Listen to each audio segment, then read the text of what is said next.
Good evening, keepers of the cash. Gary B, the casual comic guy here, and I am here tonight with the usual suspects. We have a guest host tonight, and that is Nick from Nick's Kix and Comix, and our guest is E-Man, and of course, I always got with me Jimmy the Don.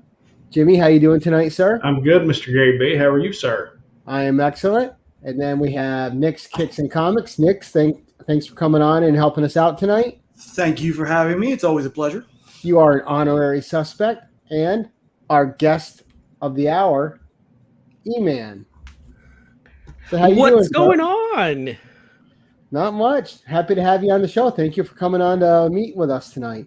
Thanks for having me on the show, Godfather. I really appreciate it. So I'd like you to give you a quick introduction for those who don't know you in the audience about your channel and about yourself and about your podcast with your buddies. Sure. I attended Juilliard.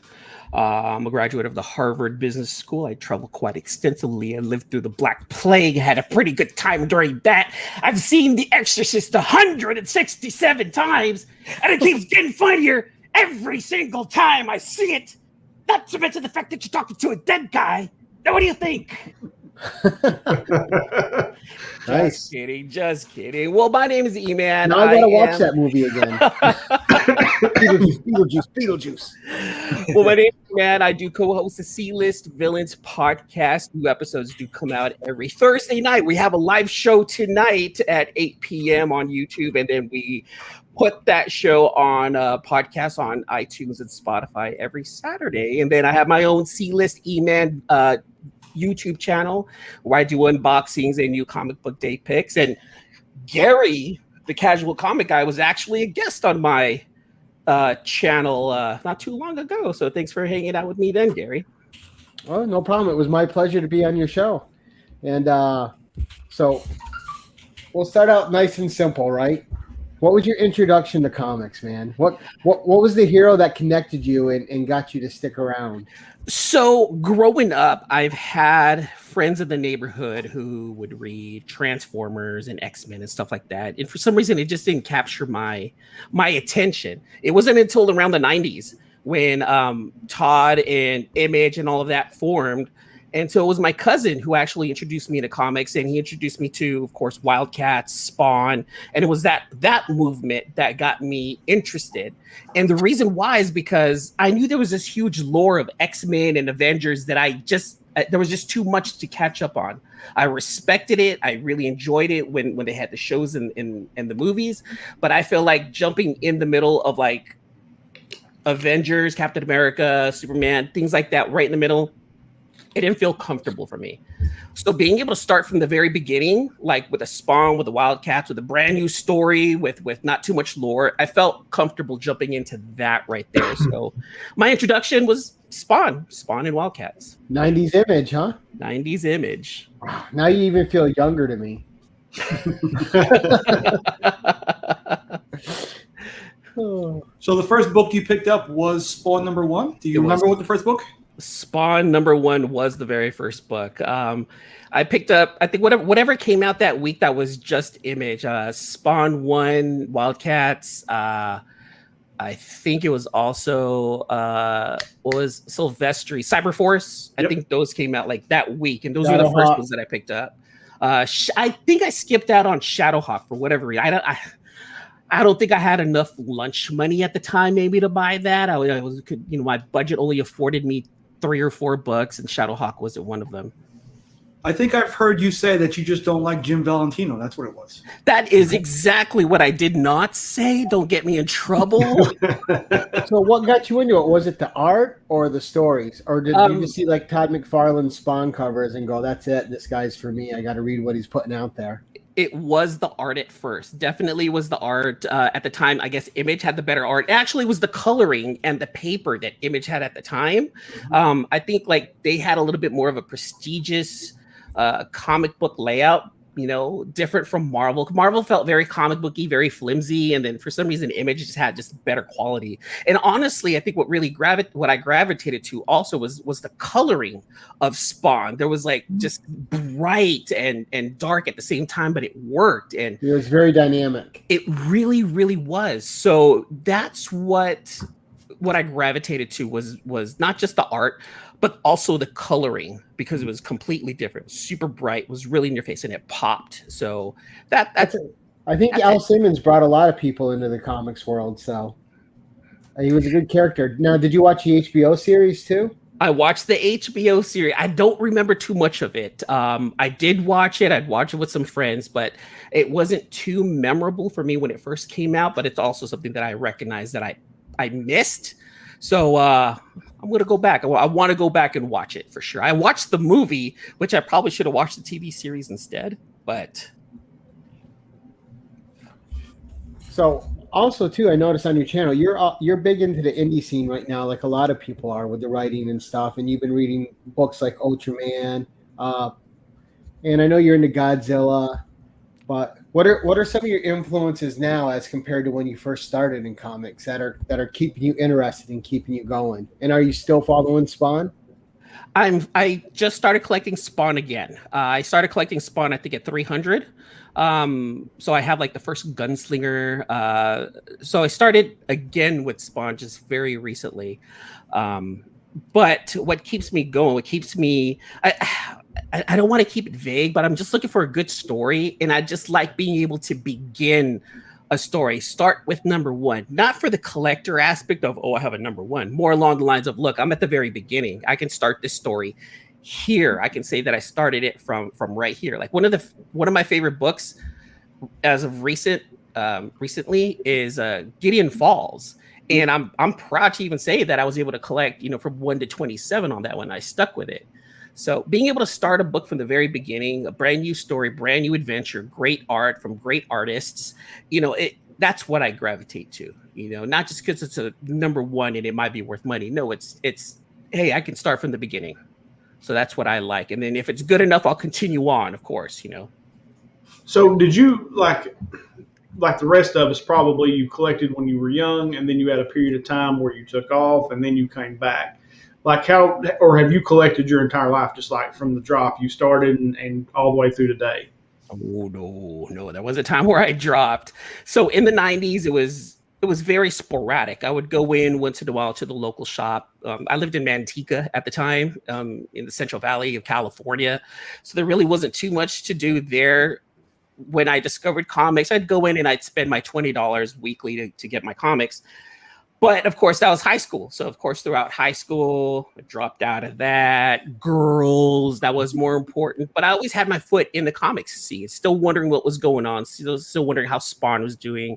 When I heard that Image was like not doing so good, it kind of broke my heart. So that was like the late 90s, early 2000s. I was like, all right, just seeing what's going on. But I didn't collect in the 2000s. So I stopped collecting like in the late 90s.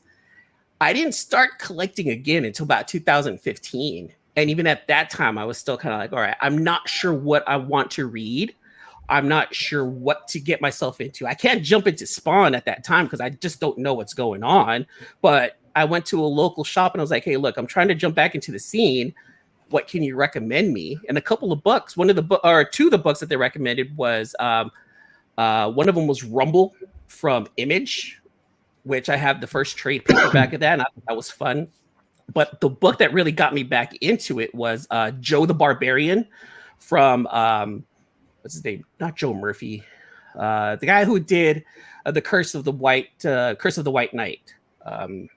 Sean Murphy. Yeah. Sean Murphy. So he went ahead and did Joe the Barbarian, and I loved that book. It was basically a young kid dreams having these weird adventures. It was a fun book to really get into. It was touching. And I was like, all right, cool. Now that I got my foot right back into the comic scene, what else? So then I would talk to my coworker. My coworker and I were like, hey, wait, you read comics? Well, we kind of exchanged back and forth. And so from like 2015 till about 2019, I was collecting, but I still didn't know what I wanted. It wasn't until very, very, very recently where I'm like, all right, this is where I'm set. This is where I feel comfortable. These types of books are the kind of books that I want to get. And a lot of them are indies.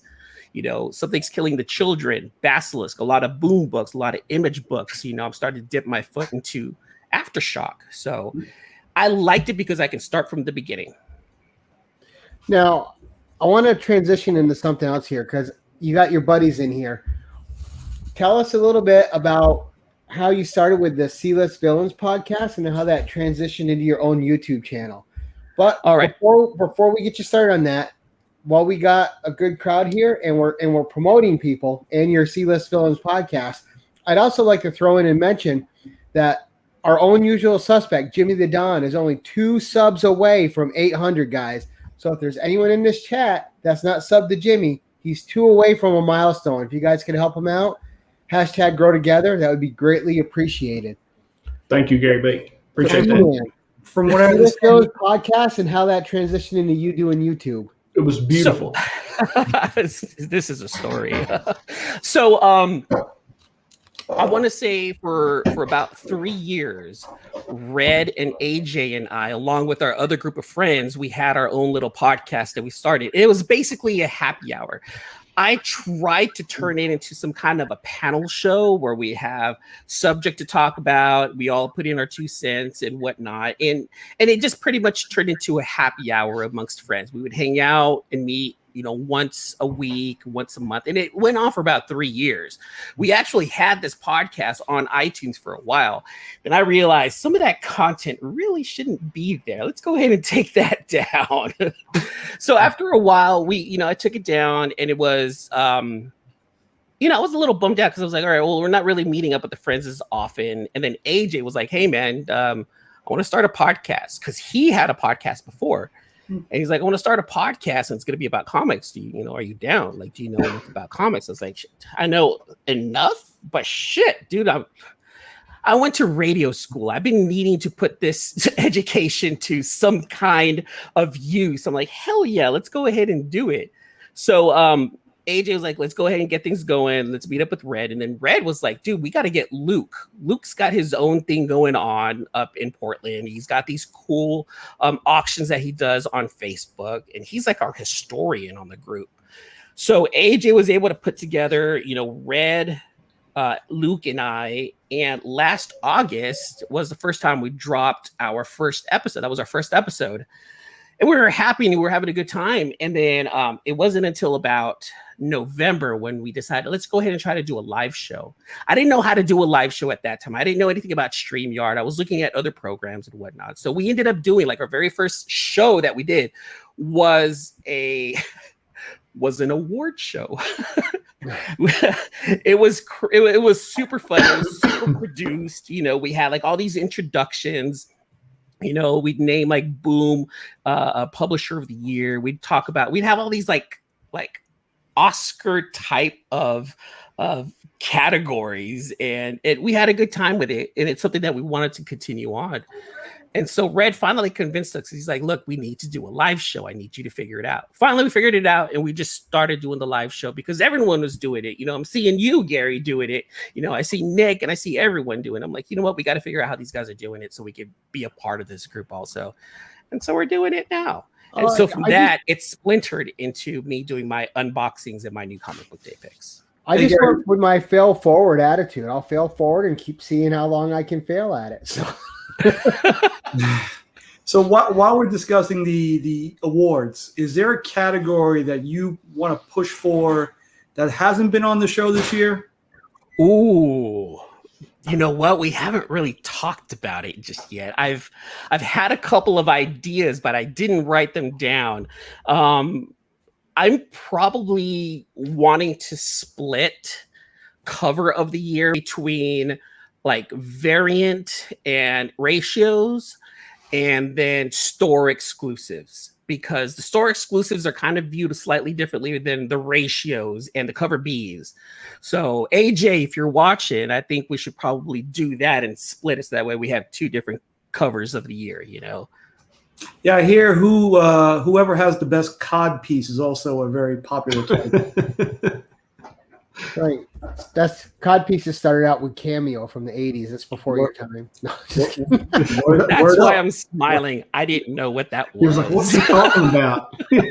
Word up. You'd have to. Oh no, can't. I like Word Up, but Candy's my favorite. That's been my ringtone off and on for quite a long time. It's the kind I like. That's right.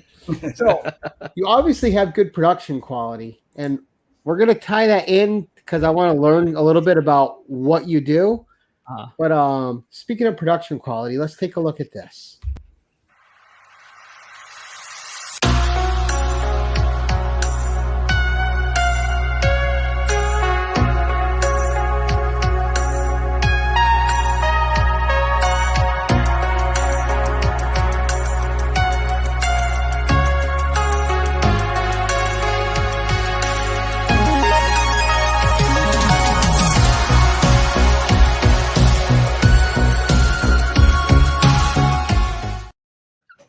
Now, I got to tell you, man, after seeing that video, Jimmy and Don spent a whole weekend in his pool trying to emulate it, and they had to throw in a floaty and pull him out eventually.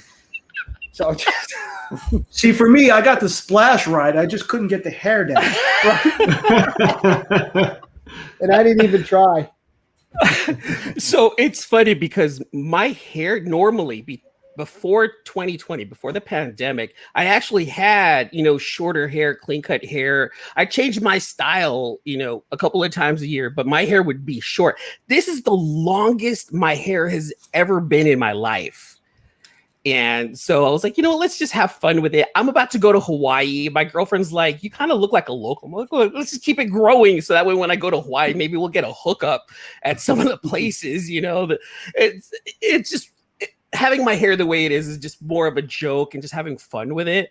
But the funny thing is with that pool scene, we actually shot, my girlfriend used my phone. We were in the pool and that was actually shot at my girlfriend's children's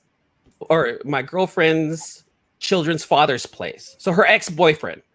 So we were at her ex's house with his parents and we're all hanging out. It was a pool party. We're just hanging out, because, we're all in the same bubble. So we're not worried about COVID. And I was like, hey, do me a favor, just shoot this, but in super slow-mo. And I was like, I have an idea for it. So I presented that over to Red, AJ, and Luke. They're like, please post that. Dude, it's hilarious. And it reminded me of Jack Black in a lot of ways. I had Jack Black vibes all over it. He did have a very aristocratic, smug look on his face when the hair fell perfectly. Same thing, Nick. You're right. Tropic Thunder 2 over here. Yeah. Oh, my God. Yeah. I don't know what came over me. I was just like, let's just have fun with it. So not that I don't want to talk about you slinging your hair. Oh, sorry, Gary. Oh, no, you're good. Go ahead, Jimmy. I was saying, not that I don't want to talk about, pool scenes for a little longer, but I actually did have a question. Something you said earlier that you went to radio school. And I'm assuming that's, in college you went to like a communications degree or something along that line. Is that what you were meaning? Actually, no. I would have said communications in college. There was an actual school for radio that we had here in the Bay Area in the early 2000s. And I've always wanted to be on the radio. I've always wanted to be a disc jockey. I looked at some of the morning shows that we had here in the San Francisco Bay Area as inspiration for something that I wanted to do. So I went to radio school, finished it. I was actually a producer on a local radio station out in Stockton, California for about a month. But then it wasn't what I thought. It was very cutthroat. It was being in the scene wasn't what I thought. So I kind of ended up, I got the degree, but it didn't work for me anymore. It wasn't until the whole YouTube scene started, until the whole broadcast yourself, it got me thinking, maybe there's a chance for me to continue on and hopefully I can't make a career out of it now, but it'd be nice to have a channel that I could just have fun with, just talk whatever I want to talk about with, and that's what I'm doing now. So I'm using a little bit of that experience on my channels and on the podcasts. So did they actually teach you how to be a disc jockey, or was it more like the production side, or was it both? I don't know why I find this so interesting, but I do. There was a lot of production involved. It was a lot of preparing for shows. There was a lot of, look, if you're going to focus on doing a morning show, you're going to want to have certain bits. Okay. Then you're going to want to write down ideas. And then there is some production with creating commercials with, an old Apple computer back like in 2000. So there was a lot of things that I needed to listen to, like, for example, hitting the post. So whenever you start a song, there would always be like that musical introduction before they start singing. Well, that 15, 20 seconds is where the disc jockey has enough time to either promote the station or promote something before the singer sings on the song. So you have to learn to listen for stuff like that. So that way the song and the disc jockey and the radio stations all work well together in continuation. That's interesting. So I think he can go head to head with Rob Fatstacks, can he? Because Rob trained to be a DJ too, didn't he? Yeah, something along that line. He maybe forget how he said it was the military or something that he learned to do, because Rob's got that voice. You know, he sounds like he should be on the radio. And it allowed him to listen to music too. Yeah, I mean, that was some other show. I think it was 10 Questions with somebody or other. I think it's on YouTube somewhere. Never heard of that show. Me either. That was a good one. Good episode. But so what I hear a lot too, with banging off of Jimmy's question, is a lot of people that started out with a radio background just found radio to be really toxic and not a very positive place to be. So it just kind of beats you down. And if you're not good enough, it's because they have those prime time spots, right? You have that one disc jockey that everyone listens to at 5 o'clock in the evening, because that's the drive home. So they're going to get some major listenership, right? So they're trying to keep their popularity up. They're trying to stay in the spotlight. They're trying to make sure that you remember their voice, and they're not going to let anybody else try to come by and take their spot. So it's toxic and extremely competitive. And that's also one of the reasons why I didn't want to go into it, because I'm not much of a competitive type of person. You know, I'd rather be a part of the crowd rather than, compete with somebody else. That's why, like I told you on the show once, Gary, I was afraid to jump, start my own YouTube channel, because I thought it was extremely competitive, but it was the complete opposite. Starting the YouTube channel in our comic book community is extremely helpful. Everyone's just so willing to help everyone else, so uplifting. And like right now, I actually have a passion for creating as much as I can when I can, because it's the complete opposite of the toxic radio lifestyle. Though it's lucrative, though if you can make it big, you can't be a Howard Stern and make millions. But look what he has to do, what he's had to do over the years. Look how much trouble he's really got himself into. I don't want to do that. I want to have fun and have a good time with people listening to me. And I think that's the beauty of YouTube is, all of us are on here. We can just be our own personalities without worry. Yeah.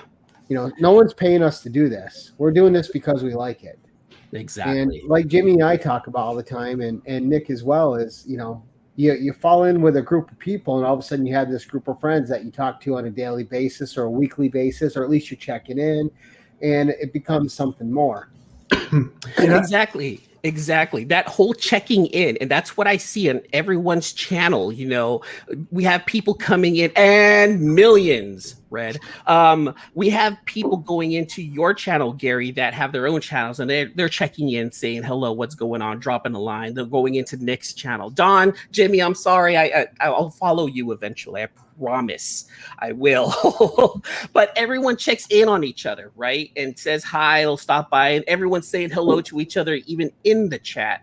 And that's super, super uber positive. And that's what I love about this community. I absolutely love about it. See, and the great thing too is if you have a voice, there are so many different avenues you can go down. You want comedy, you want hip hop, you want to do this, you want to do that. Everybody fosters that creativity. Exactly. And you can put it somewhere. So, and have fun with it. One of the things that I want to do, another thing that I would like, a lifelong dream, is to voice a Transformer. Whether on movie or on TV or even a commercial, but actually be the voice of a Transformer. Ultimately, it'd be great if it's Optimus Prime, because that was my childhood hero. But of course, I don't have that kind of voice. But being able to voice like a Bumblebee or a Cliff Jumper, like one of the smaller, like I'd be happy with that. And that's another hey, let's throw my voice out there. Let's see what the YouTube verse says. And maybe I can voice someone's, little, homemade video, and I can voice like one of the Transformers or something like that. Just being able to do a voiceover for a character is just something that's always fascinating me. It's something I've always wanted to do. Well, best of luck. I think Peter Cullen will have Optimus's job forever, so you may have to look at another character. Oh, and that's fine. I actually met Peter Cullen and Frank Welker last year in Las Vegas. Wow. I have a G1 original Optimus Prime toy autographed by Peter Cullen.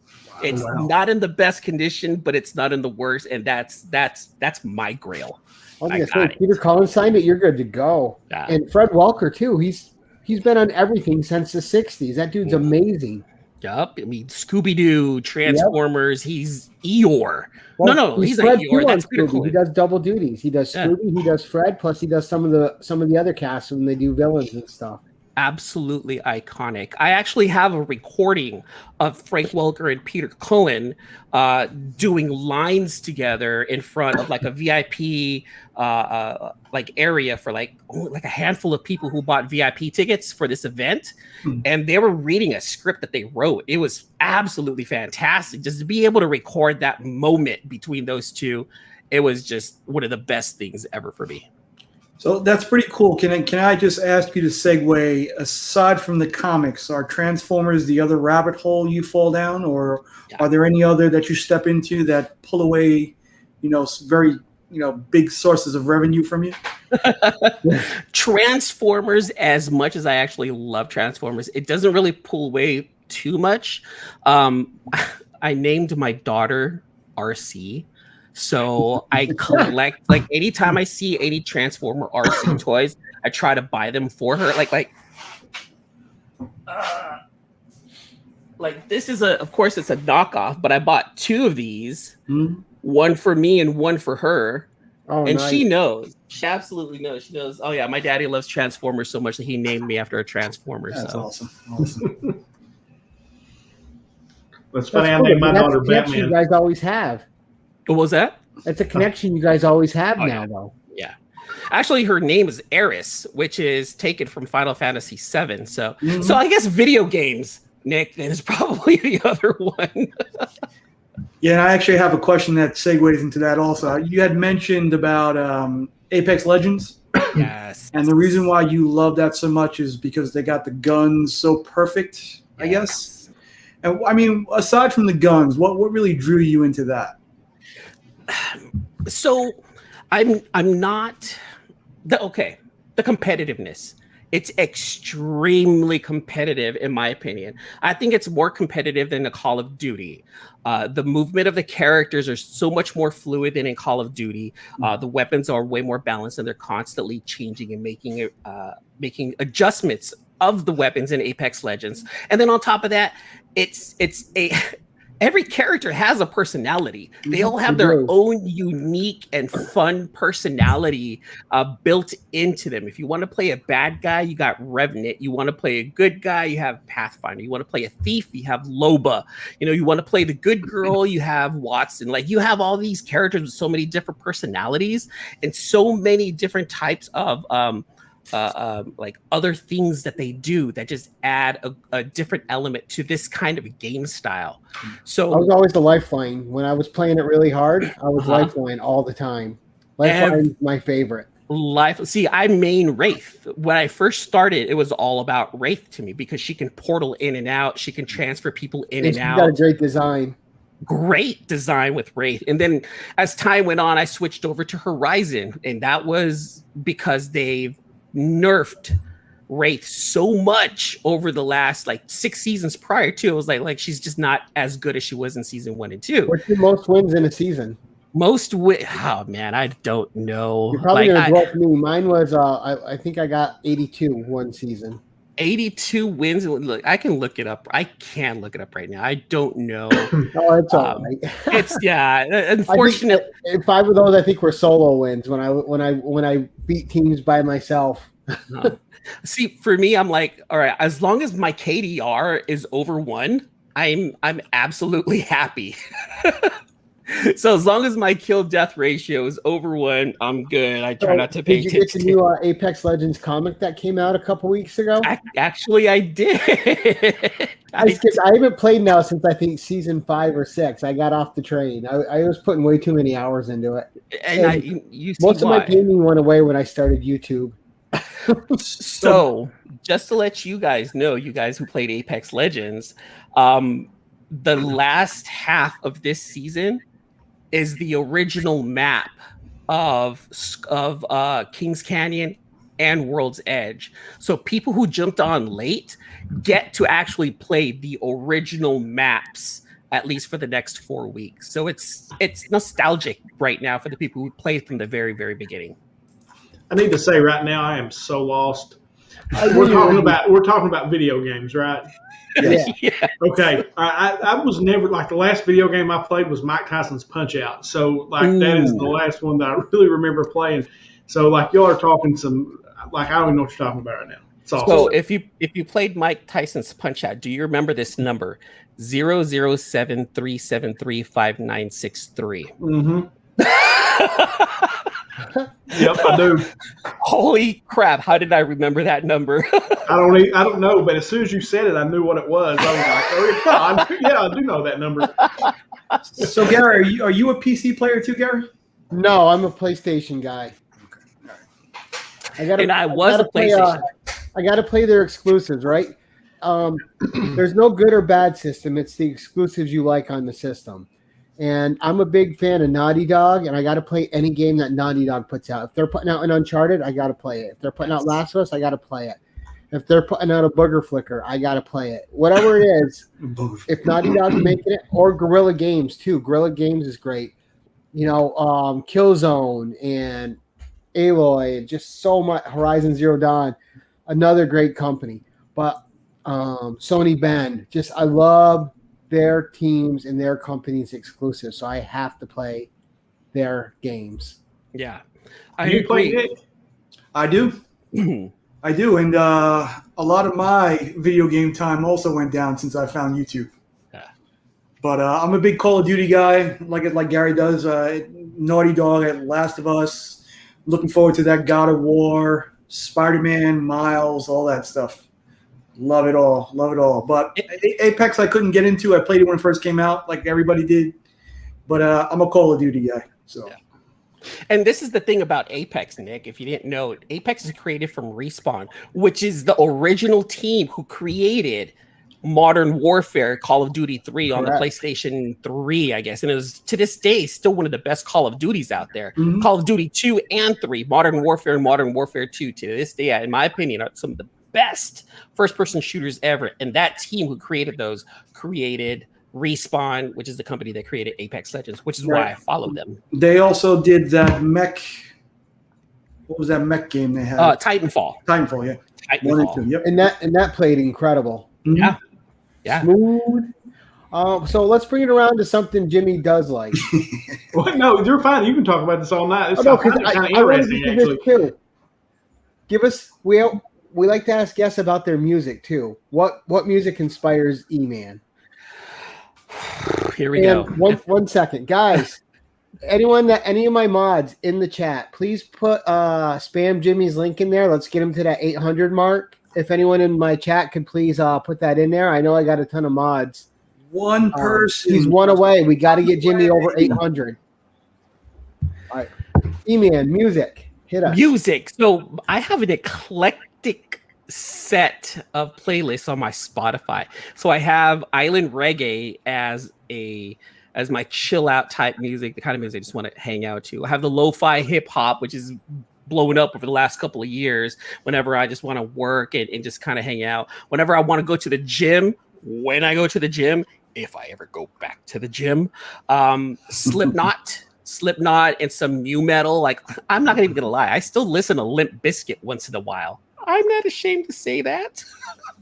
Of course, 90s hip hop, whenever I'm feeling a little rough, then I listen to some Wu-Tang Clan, or some, if I want to chill out a little bit, some Diggable Planet. So like I have all this kind of music in my head, in my library, that just whatever I'm feeling that day, I will listen to that. I don't have one specific style. Like raving, I was raving for a very long time, so I listened to EDM constantly too. So I would have different styles in rotation as time goes on. But mostly a lot of the stuff that came out in the 90s, from rock to hip hop to grunge, that kind of stuff is really probably like my main. I am glad there's another EDM fan in here because I love EDM. I listen to it all the time. So good. Especially when I'm driving, I'll be amped up in like minutes. Yes, exactly. Like as of right now, in my opinion, because music over the last 10 years has actually kind of dropped really significantly. So I think the last good year of EDM was like 2013, 2014. And I still listen to a lot of those tracks from back then. But even prior to that, you know, I'd listen like Paul Oakenfold and Paul Van Dyke and Sasha and Digweed with some old trance. So yeah, I mean, like, even in the EDM world, my style is still eclectic. It depends on whether I want to listen to house, deep house, trance. There was a time when I was all about happy hardcore, but that was highly drug infused. Let's not talk about those days. But like when I wanted to actually just dance, it was all about trance and house for me. Can you do a little dance for us now? Oh no, you got the no. I already gave you the pool video, Nick. That's it for the night. That was the hook. Now you got to pay for the rest, Nick. Yeah, we'll go with you here. I'll give you a little this. So that's for the Patreon later on this evening. If you want to come and join us on the Patreon. So hit us with a guilty pleasure song that you listen to when no one's around, and you have to tell it. You have to tell it live and out yourself completely. What is your guilty pleasure song you don't like people knowing you dance to and sing to? I was prepared for this question because I've seen you ask this question several times. I'm like, oh, which one is it's so mine? telling. I love it.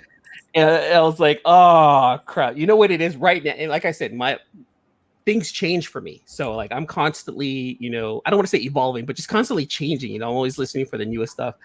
My girlfriend and I actually are absolutely stuck right now on. Have you guys seen that movie Kung Fury?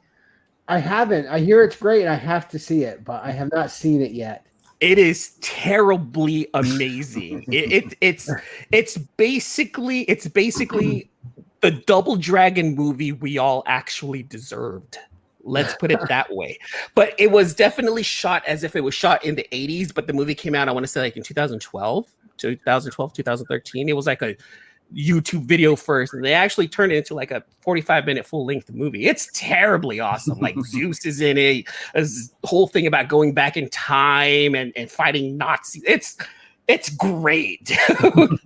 So at the very end, the closing credits, there was a song that came out. My girlfriend and I were like, what the shit is this? This is actually amazing.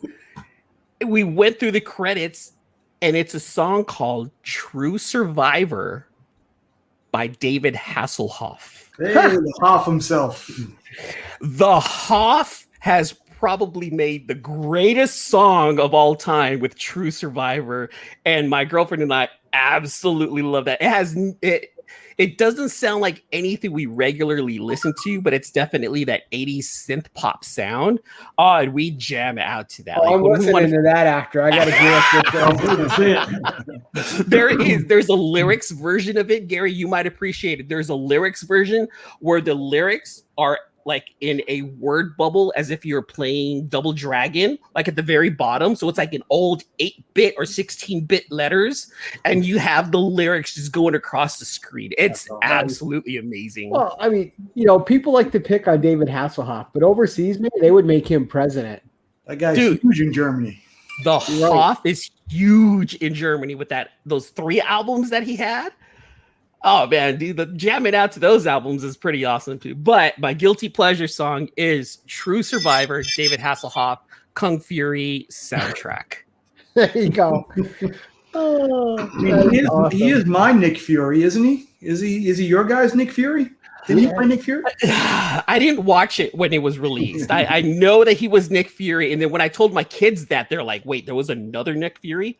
Wait, Nick Fury was white before? Like, yeah, hold on. Like, wait, hold on. Yes, before a lot of things, Nick Fury was originally white. You go, oh my God, that's crazy. That was a TV movie too, wasn't it, Nick? I'm trying to remember now. I think so, yep. With the patch and everything. Oh, it was great. He looked like Nick Fury, though. Like a Steranko Nick Fury. Yeah. He didn't look bad. I mean, the movie wasn't great, but it's cheesy fun, like those old Captain Americas with the clear plastic shield and the motorcycle. Oh, that was awesome. I love that motorcycle. Oh man. When I was a kid, dude, I would watch those. The two of them they had, I would watch those over and over every time they were on. The Thor and like the the old 1970s Doctor Strange TV movie. Yeah. I'm sorry. You said Thor, Nick. My Thor is Vincent D'Onofrio from Adventures in Dating. That's my Thor. That's pretty awesome. It's pretty awesome. So what was old enough to watch Thor and the Incredible Hulk when it was out? Mm-hmm. That, you know what? I remember the Incredible Hulk TV show with Lou Ferrigno, and I only watched it just to watch him turn into the Hulk. I didn't even know what the story was about. Just like, get him pissed off. There he is. Those TV movies after were rough, but they were, when you were a kid, it's all you had. They were fun. Nothing like a ultra low budget superhero movie or TV show, because those things are great. All right, so while we're talking about guilty pleasures, can you maybe, aside in the comic world, do you have that one issue of that non-popular, not a major title, that one issue that just makes you happy? I can't say that I do, really. I really have to think. Like, oh man, I got that. I don't care what anyone says. You know what? I'll even say it. I'll go with the Apex Legend comic book that I just picked up a couple of weeks ago, only because everyone picks up, your Something's Killing the Children, your Stray Dogs, your X-Men. Everyone's going to go along the lines and pick up everything that everyone is already picking up. But unless you're an Apex Legend fan, that one comic book to have in your collection, for me, I'm like, you know what? I'm not going to lie. This is not the best comic book in the world. I'm actually happy that I have it. So I'm going to go with that Apex Legend Overdrive comic that I picked up a few weeks ago. But as a Transformers fan, you didn't get the last crossover with them and My Little Ponies? I didn't. And the funny thing about that is that I'm hearing that crossover is genuinely a good read. So I guess that's what I've heard. When it's all out, I'm probably going to pick up the trade or just try to find one through whatever it's in. So I'll read it, and I'll have the kids read it too, just for funsies. I'm not going to lie to you. I have that book over here. I'm jealous. Transformers My Little Pony? I do. Is that your guilty pleasure comic book there, Jimmy? No. Friendship in Disguise. What is it? Friendship in Disguise. Yeah, right. No, it's not my guilty pleasure comic book. I don't know what my guilty pleasure comic book would be. That's why I'm sitting here trying to think what it might be, but I'm not sure. You don't know your own guilty pleasure, Jimmy? I like everything. That's my problem, is I literally like everything. If you guys think it would suck, I would love it. I don't know what my deal is, but I like reading everything. How about this though? Just for funsies, I was like, because Luke from the C-List Villains, he has his own comic book shop now, and he does all these auctions that he does on his Facebook page. And just for fun, one day I was like, hey, do you have that Brigade 0 through 5 series 1 from the 90s? Just for fun, right? I'm just being an idiot here. Everyone's asking Luke, hey, you have this X-Men, you have that Avengers, do you have this Batman? I'm like, hey, do you have Brigade? And one day he's like, hey, E-Man, I need you to watch tonight. And I watched it. He's like, oh yeah, just for you, E-Man. He pulls out, here, stop asking on my channel. I have it right here. I was like, oh man, I was totally kidding, but I'll buy it off. He's like, no. Take them from me so you can stop asking. So I have like Brigade, I think it's like 0 through 5, like the series 1 from the 90s. So you know what? Add that to the collection for fun. Did Dan Panosian do that art? I thought that was Liefeld. I think, or I know it was under the Extreme label. So I thought it was Liefeld who did Bloodstrike, Brigade, and Youngblood. Yeah. That was the big boots and shoulder pads brigade. Yes. Right. And that was that was the 90s. Everything was extreme. Yeah. especially over at Image. And it reminded me of that. Remember that show, that TV show? It was three guys in a red, green, and blue suit called the Centurions. And whenever they would go out, they would just stretch out their arms and would say "Power Extreme," and then like they would get like all these things added to their suit so they can fly through the air, swim underwater, or like be able to go through fire or some crap like I've that. never heard of that. Oh God, dude, that was like one of my favorite 80s cartoons was that one, Centurions, I think it was called. Yeah, whenever they needed that, they would go Power Extreme, and then all these like attachments happened to their suit. It was amazing. It was one of the best shows. There you go. Freaky Louie knows it. Yeah, Louis knows it. Nice. Oh, yeah. And there you go. You just got another sub with Marty, who's one of the most supportive people in our community. Marty is awesome. Appreciate it, Marty, man. Thank you for and he's a good Canadian lad. Well, Canada Day was what, yesterday? And we got to hope the Habs come back in their Lightning series. No hockey talk. I think Tampa Bay's up 1-0 on them now, and it was like, so. That's right in Gary's wheelhouse. That's I know. I know nothing about hockey like which we live here in Kentucky. It's all round balls. Yes. I'm stumped because there's too many jokes I could say at that moment, Jimmy. I know. Walk right into it. That's what she said. Yeah, I know. I'm just a guest. Just a guest host. I'm just trying to lay it out there for you. I'm a Sharks fan, just for the simple fact that I live not too far away from the Shark Tank. So I mean, but it's sad to say. So keep talking about your Tampa. It sucks because like I did grow up liking the Sharks. I'm going to switch it up a little bit here, Gary. I'm sorry. I did grow up liking the Sharks when they first came out. I went to like the first 3 or 4 seasons, but it sucks being a Sharks fan because they would make it and then would never make it to the Stanley Cup. And then when they finally made it to the Stanley Cup, they would never be able to close the deal. It's like it's disappointing to be a hockey fan. There's a new Buffalo in sports, right? Just like Buffalo, no matter what franchise, whether it's football or hockey. They can make it to the big game, but they can never clinch it. Never, ever. And San Jose is the same. They do remind me of the Buffalo Bills in the 90s. Jim Kelly could not close the deal. He made it to the Super Bowl 3 times in a row and never closed the deal. That's how I feel about my Sharks. Like, how many years did the Sabres have Hasek? And they couldn't win a Stanley Cup with Dominic Hasek. He goes over to Detroit, they win a cup. Yeah, see, that's what hurts the most, right? Is when your star player leaves to another team and actually wins that championship finally. Right. Like, and then they come back and they're like, "I hate you for leaving. We could have won." Well, yeah, at that point they're just like, "Okay, whatever." Yeah, putting that ring up. But that's the thing in pro sports, right? And just like when everyone hated when LeBron jumped and went, but you gotta at some point, if you're that type of elite player and you end your career without a title, I mean, if you're an elite player, you want a title in your resume. You have that thrive to win, and if you're not going to win, it's tough, man. You got to go where you can get a win. If you don't feel you're on the right team, you got to go. Yes and no. I understand that. If you're playing the game for a championship, then switching teams is going to be all right.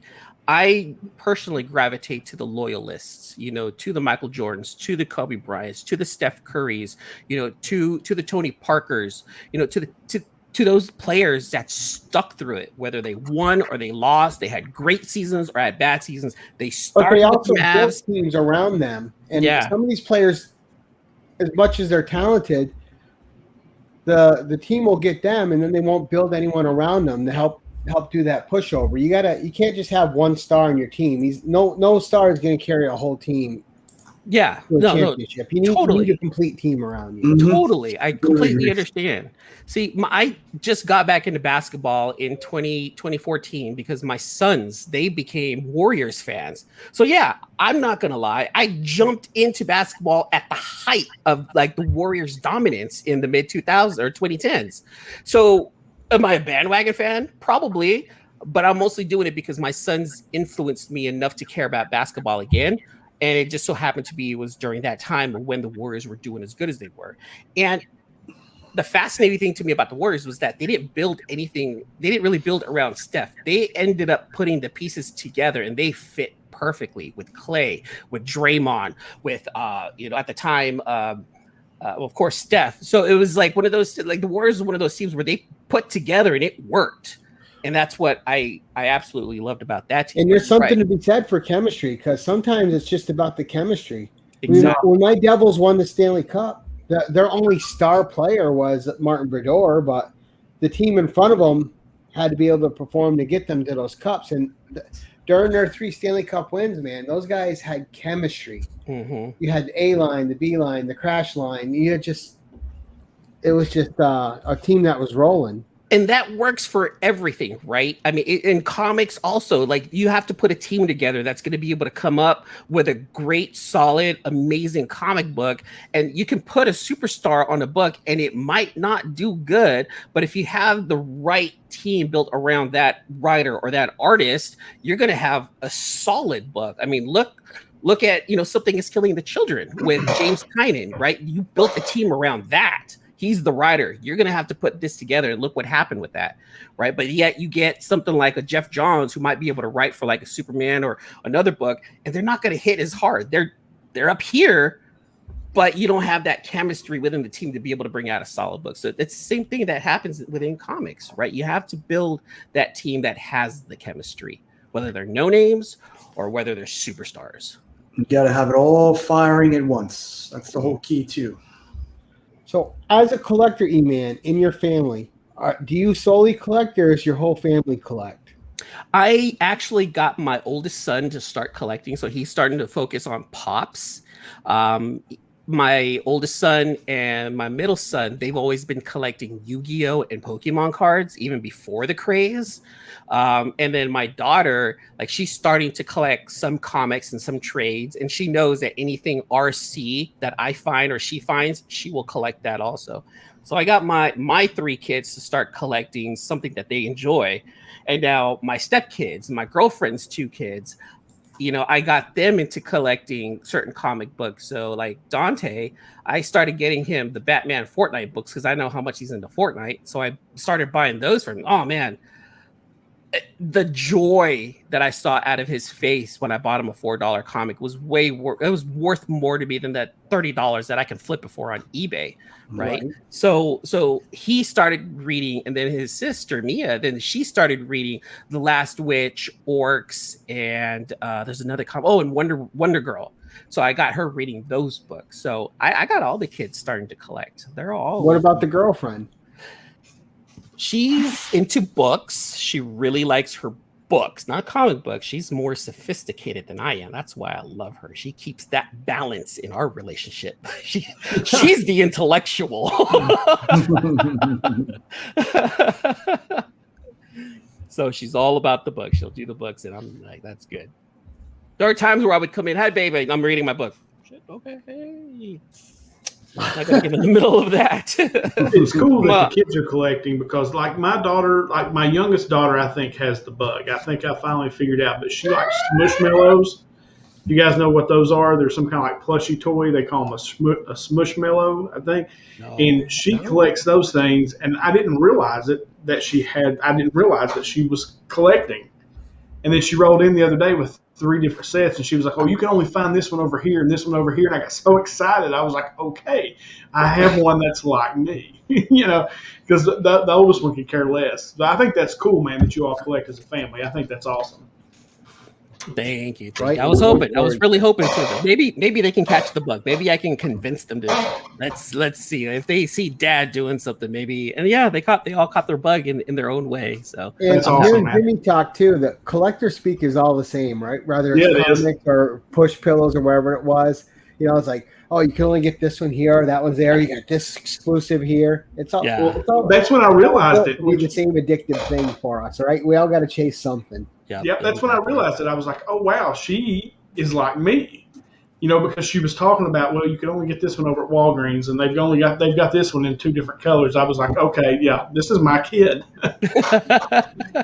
Yeah, I need to go to the Walmart, but in the other town, 14 miles away, Dad, because they're getting a specific shipment of this and that. And 100%. I really need to be there at 12:34 a.m. Is that possible? Weirdo. The answer is yes, because that's, I'm all about that. I'm all about, like, what was it? Was it Pokemon cards that they came out with at McDonald's? Was that what that was? Oh, yeah. Yep. Yeah. And I knew some guys that were having to take their kids. They spent a day driving all over Eastern Kentucky to different McDonald's trying to pick these things up.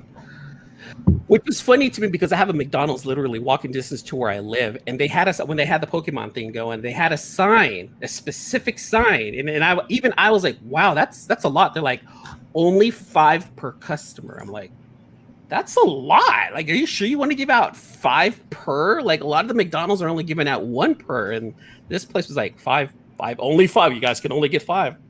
Go in the morning, afternoon, at night. You're one of them collectors. It's weird. Like, the places will go and the days will plan out just to chase something down we want to get a hold of. Exactly. My girlfriend knows. I gotta jump online at 11 tomorrow because Comic Mint has an exclusive. She's like, all right, just don't get in my way. Well, you're right, Gary. Though, like when we go on vacation now, like I despise shopping. Okay, like I'm a pretty likable, or I'm not likable. What's the word? I'm pretty easygoing 99% of the time. You take me to the mall, and I turn into a prick in like 5 seconds. Like I despise going to the mall. I don't know. I can't even walk into the grocery store. I have to go in and get what I need and get out. I'm not sure what it is. But like when we go on vacation, they'll go shopping. I'll drop them off where they're going, and I'll go to the comic book store. And so that's now become part of our, deal is they go shopping and I get to go to the comic book store and shop around, which is the same exact thing. I don't know why, but they got comic books where I like to go. So I just did that in Florida. Did that in Florida, and the comic shop there had pretty much every single G.I. Joe figure and vehicle up on top. Oh, nice. And I probably spent 2 hours in that place just looking at this stuff. And my wife was ringing my phone. She was, where are you? What are you doing? I was like, oh, reception was bad in there, babe. What happened? Everything all right? Yeah, that's one of those. Yes, babe. Yes, babe. Or they have you on FaceTime. So, and they went, gotta. And then what happened was, yeah, that's awesome. Now, have you ever found like a really good grill in the wild for a low price where they just missed it? They just missed pricing it wrong. And you're like, just do that quiet walk up to the counter. Take this, please. Oh, they ring you out. You know what? Very recently, I did find something. I found a peach momoko, like 1 in 25 variant of The Last Witch.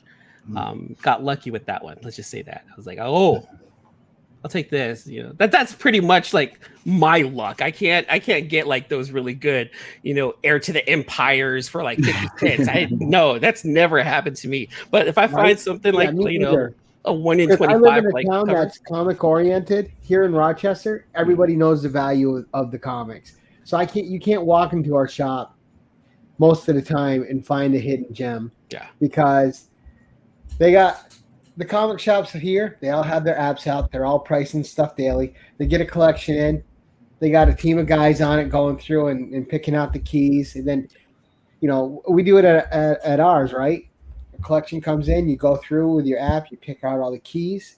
You put all the key issues in a separate box. You have all the regular issues that aren't keys. All the keys get priced. They go out with their nice new high price tag out there, and the other ones are either 50-cent books or they're $2-3 books. My shop, the shop that I go to, they're cool. They would separate stuff and then they would put stuff in my box, and I'm like, I'll pay like cover for it. And I'm cool with it. But I live here in the Bay Area, the San Francisco Bay Area, and so this is a big metropolitan area. Everything is slightly cheaper than eBay price out here if you find like a good one. So in order for me to find like a Grail or a key like at dirt cheap, I have to go almost 2-3 hours away from this area to be able to find a comic book shop that may or may not have that one book. So it's a little harder for me for sure. So what is your number one book in the collection now? That I want to read, or just in general? Your prized comic book possession. Oh, okay. All right. My prize comic book, and I don't have too many books worth more than $500 or $600. Just want to be able to say that right now. Yeah, I don't have, a Wolverine or a Hulk 181. I don't have any of those books. It'd be great if I could. But in my collection, because I was able to get this and do it myself, it's a graded 7.0 Transformers #1 from 1984, signed by both Peter Cullen and Frank Welker. Ooh. And I actually got those signatures myself. I didn't pay for this. I actually went to a con and I was able to get both of those. That's a pretty good have though. Those signatures alone. Mm-hmm. I can just imagine hearing those guys' voices in person. It sucks so bad because when I went to go meet with them, because I also had this photo op that I was able to take with them. So I bought this whole VIP package. Like, I don't splurge on cons like this, but because it was my childhood hero and his nemesis, and I told my girlfriend, she's like, dude, this is you. Go. You're never going to get this chance again. They're old. They might die. Go do what you got to do, right? So I was able to get this VIP package. I ended up going to Las Vegas, and this was literally that weekend when COVID shut everything in the nation down. Las Vegas that weekend went from partying slightly on Thursday and Friday to completely dead Saturday, Sunday, and Monday. Oh, so you just got it in, huh? Uh-huh. And so when I went in to actually get my photo op with both Peter Cullen and with Frank Welker, and it was cool because I'd have 3 different photo ops, one with just Peter, one with just Frank, and then one with both of them. And every single time they were like, just one thing, please don't shake their hand because of COVID, right? And my girlfriend put it in my head before we left. She's like, hey, what if you shake his hand and you're the one that kills Peter Cullen? You suck so much. I was like, why did you have to say that? So like the one thing that broke my heart was when Peter Cullen was like, hey, come on over. He stuck his hand out to shake. And I just looked at him and was like, how about an elbow bump? He was like, oh, okay, we'll play it safe. And I was like, you don't understand how much I want to shake your hand right now. And it was like, I could have shaken his hand. But we had to play it safe, and it was all right. Wow, you defeated a Transformer with an elbow bump. Huh? Right. Both of them. I did that with both Frank and with Peter. I was like, elbow bump. Like, I don't want to kill you. I don't want to be, I don't know. If you put his hand out and said, let's shake, I would have shook it. I know. I should have. But it was cool. It was cool because at the very end of the con, that Saturday after the con, I stayed in the hotel that they were having the con at, had a drink, hanging out for just a little bit, made some friends there, played a little bit of craps, lost like $50, just whatever, just hanging out at the hotel. But my hotel was down the street from this hotel, and it wasn't on the strip. It was way out in the outskirts of Las Vegas. It was one of those places that you don't want to walk out at night by yourself. It was that kind of a neighborhood, but it was during the day. And then I walk out the side door and they were right there waiting for their limo, just chilling. And I had to just walk right up to them and just tell them how much they meant to me, that Peter was my childhood hero and that I appreciated him, and that, Optimus Prime is who I base a lot of like my nobility from, and who I looked up to as a kid. And, I appreciated Frank for being the nemesis, and it was just a moment that was special to me because I know I was the only one that had it at that con, where I saw them at the very end of the con, hung out with them for another 3 or 4 minutes, expressed to them how much I truly loved what they did for my childhood, and then took a picture with them and then dipped out. Nice. What a great story. Yeah, that's a great story. I loved it. It was like When the police showed up and tased you, right? They weren't away from the police. Cullen. They weren't police. He actually went, hey, Peter, nice to that's you. Peter Cullen dead at 79. He is a radio guy. No. That's pretty good. And also, he's just without doing his Transformers voice, he's just one of the best voices in the business that ever was. You know, back in his Dracula movie days, everything. Peter Cullen was just always a presence. It's okay. Oh man, yeah, that was pretty awesome. So we're approaching the hour and 10-minute mark. So we're gonna start our wrap-ups now because we like to go an hour and 10 minutes, and we're almost there. But first, before we do that, I'd like to thank you for coming on the show. This hour has gone by so fast talking with you. It's been so much fun.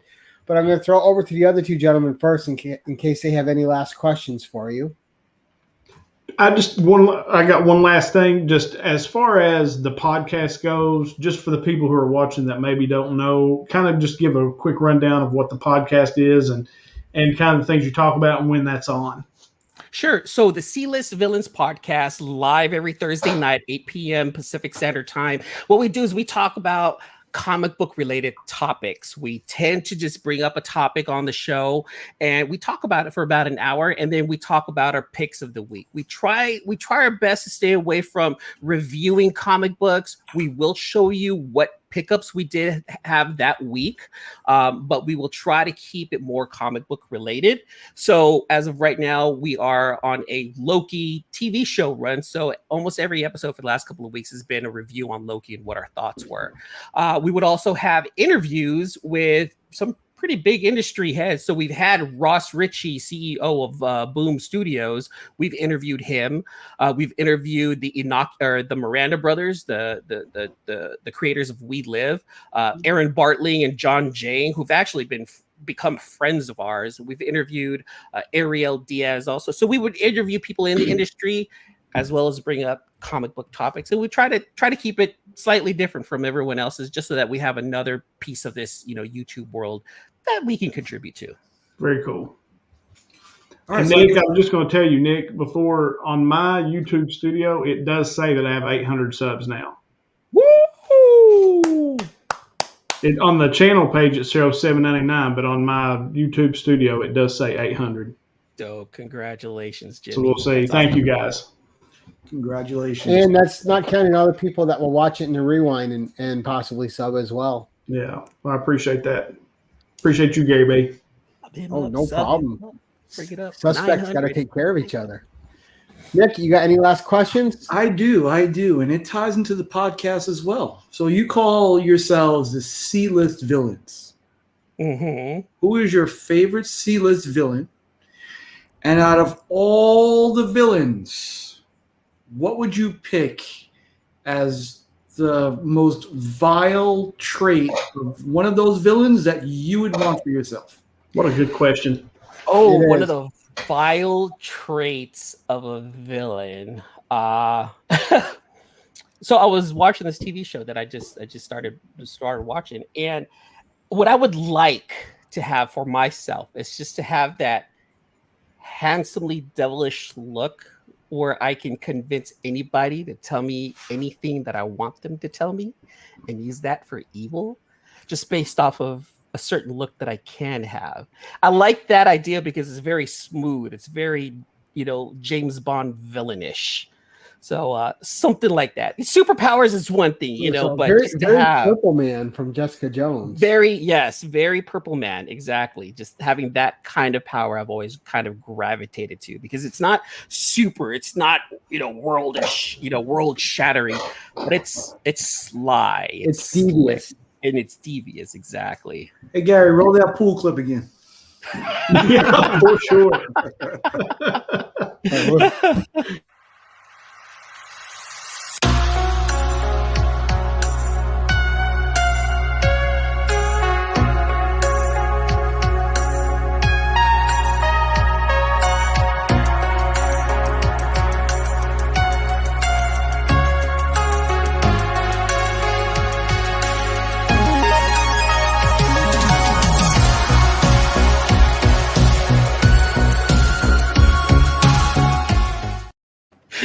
Dude, I gotta say the music in that makes it so much too. The music is so perfect.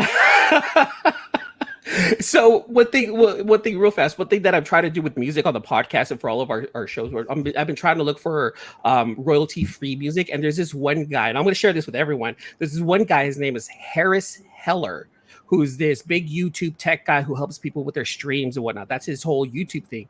And he's like, look, I've created this whole huge list of music, absolutely royalty free.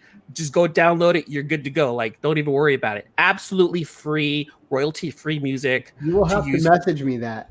Yeah. Please, man, it'd be awesome to be, because that's all of the music that I've been using. Like for the last, I want to say for the last like 4 or 5 months, it's been nothing but his music that I would put on my podcast and our podcast. So that way we have some listening music in the background, and while we're talking and hanging out, kind of make it like a little tech it fits into the comic community because he has an alliterative name. So just like Stan the Man would have wanted, Harris Heller fits right into the comic book community. Old HH. All right. So why don't you give us a few people you want to shout out before, and then we'll start with the goodbyes after you do your shout outs. Jimmy will do his sign off. Then we'll go to Nick, me, and then of course our guest always gets to give the last and final goodbye. But go ahead and give us a couple shout outs of people you want to name. Few shout outs, of course. I got to send it out to the C-list of villains. We'll send it out to AJ, the comic collector. That's our host, Luke Weeks. He's our historian, Red, C-list villainous Red. You can find him on Instagram like that. He's our comedic guy right there. Definitely want to say what's up to the team Nerd Herd. Those guys push the channel a whole lot. Spine Ticks, want to say what's up to them too. Send them a shout out. And everyone who's been in the community, Legion of Comics with Mark, like he's a great guy. Chip Getler, like he's an awesome guy too. Like Nick and Gary, I've seen you guys in other channels, so like shout out to you guys also, because you guys have welcomed me into the community, and instead of making it feel competitive, everyone's made it feel more welcoming. That's what I appreciate about this and everyone here. Nice. Well, it sounds like you got to get Jimmy in on that now too. Jimmy also, look, Jimmy, this guy right here, he got me in on Usual Suspects. So I gotta say, throw it down to him too. Nice, good shout outs. Jimmy, would you like to start the sign off, sir? You just got Jimmy'd. Nick, stick around. Oh, stealing one on my show, huh? Ayo. Until next time, keep it casual. And E-Man? Until the next issue, deuces. Awkward ending, awkward.